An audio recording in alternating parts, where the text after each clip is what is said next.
Hello guys, welcome back to my channel. आज की video में हम डिस्कस करेंगे सेक यानी Saudi Aramco inspection checklist. Checklist क्या होता है? किसी भी एक्टिविटी का चेक करने का प्रोसीजर, यानी आपने किस एक्टिविटी को किस तरह चेक करना है, ये आपकी चेकलिस्ट में डिफाइन हुई होती है। चेकलिस्ट के बारे में मेरी ऑलरेडी वीडियोस बना चुका हूँ, लेकिन वो जो चेकलिस्ट है वो आपकी नॉर्मल प्रोजेक्ट के लिए है। आज जो वीडियो है वो आपकी specially Saudi Aramco inspection checklist में डिफाइन करूंगा, यानी अरामको प्रोजेक्ट पे किस तरह चेकलिस्ट डिफाइन हुआ होता है।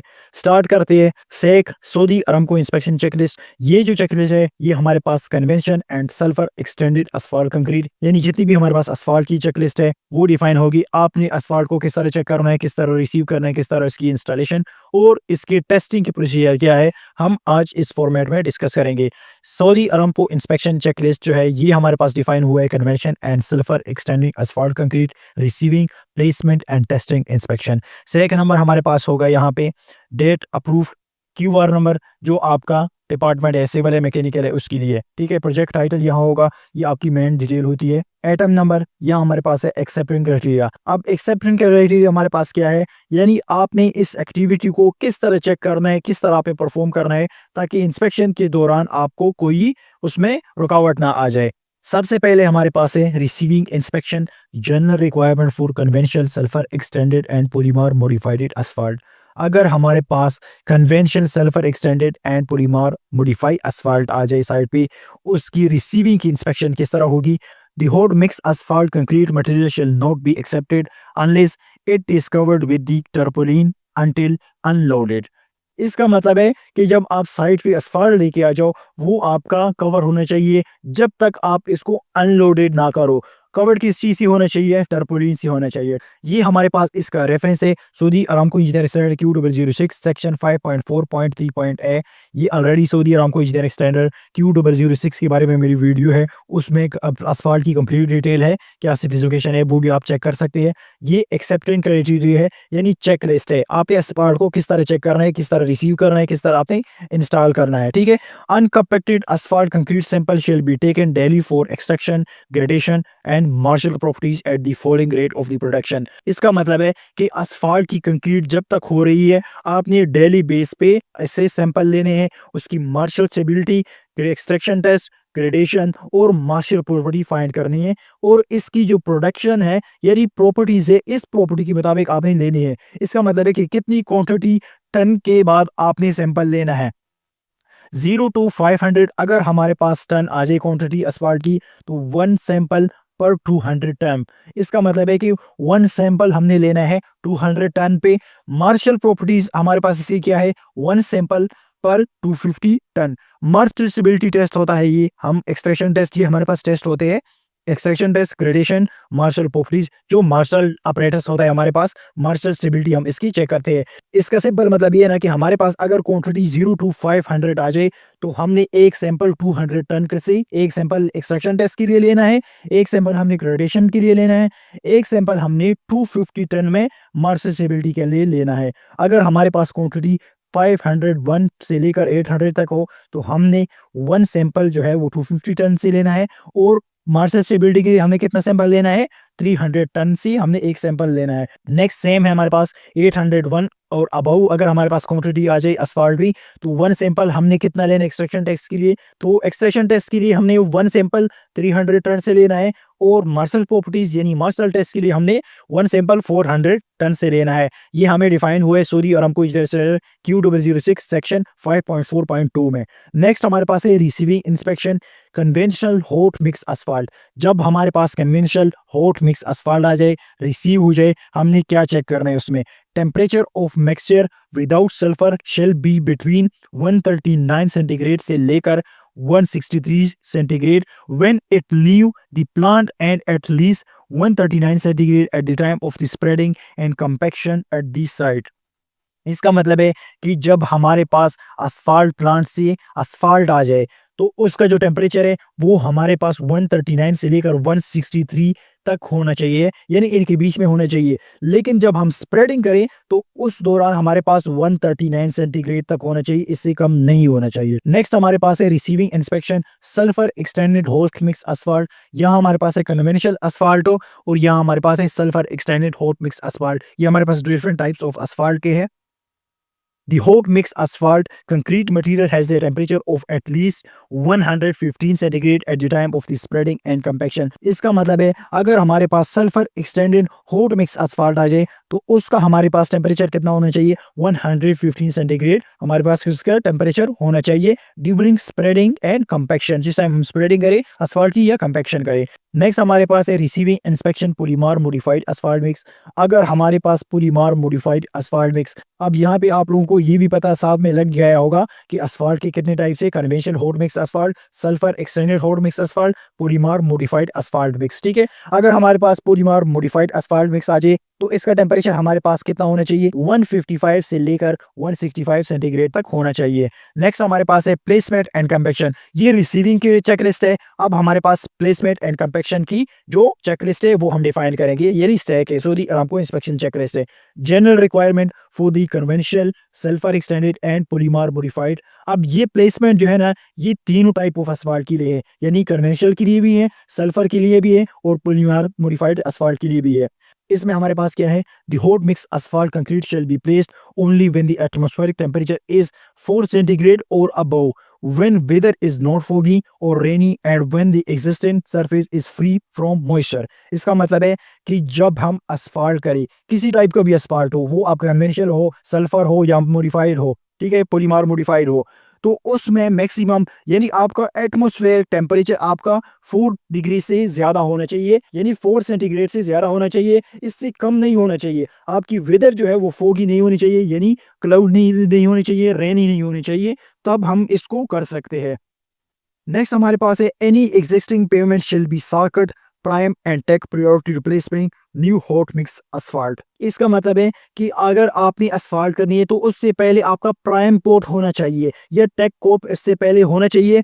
Steel skid equipment shall not be placed used for placing hot mix asphalt until after the first layer is placed। इसका मतलब है कि जब आप फर्स्ट लेयर प्लेस करोगे तो आप किसी भी किस्म के स्टील इक्विपमेंट उस पर यूज नहीं करोगे, यानी आपने कोई भी प्लेस करने से पहले जब आप asphalt करोगे, जब आप उसको प्लेस करोगे ना तो कोई भी स्टील की उस पे आपने इक्विपमेंट यूज नहीं करनी। ये हमें डिफाइन होता है Saudi Aramco engineer standard Q006 section 5.4.3 point B में डिफाइन हुआ है। नेक्स्ट हमारे पास है bituminous mixture shall be place so that after rolling the nominal thickness of the compacted bituminous material shall not be more than 70 mm per layer. इसका मतलब है कि आपकी लेयर की बात हो रही है, यानी आपकी जो लेयर की थिकनेस है वो 70 mm से ज्यादा नहीं होनी चाहिए। ये डिफाइन हुआ है Saudi Aramco engineer standard Q006 section 5.4.3 में।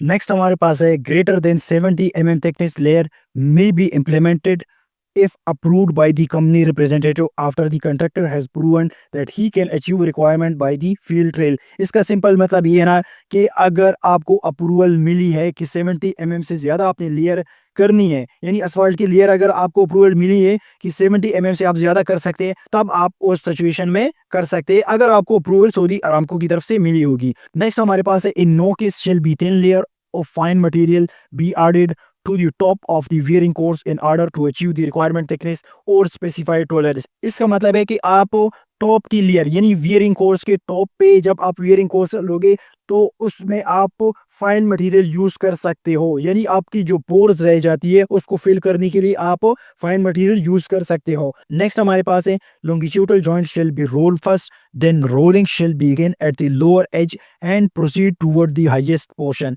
इसका मतलब है कि अगर आपके पास लॉन्गिट्यूडल जॉइंट है, आपने सबसे पहले उनको रोलिंग करना है, यानी उस पे आपने पहली कंपैक्शन करनी है, then begin at lower edge, फिर आपने क्या करना है लोअर एज से आपने कंपैक्शन स्टार्ट करनी है टूवर्ड हाईएस्ट पोर्शन। यानी अगर आपने asphalt करनी है ना, अगर आपकी लोअर जो पोर्शन है ना सबसे पहले आपने उसकी कंपैक्शन करनी है, फिर आपने ऊपर जाके उसकी हाई पोर्शन पे जाना है। नेक्स्ट हमारे पास है each asphalt paving layer shall be placed as continuously as possible to keep the number of the joint between old and new pavement between successive day work or when the mixture has become cold less than 90 centigrade to the minimum।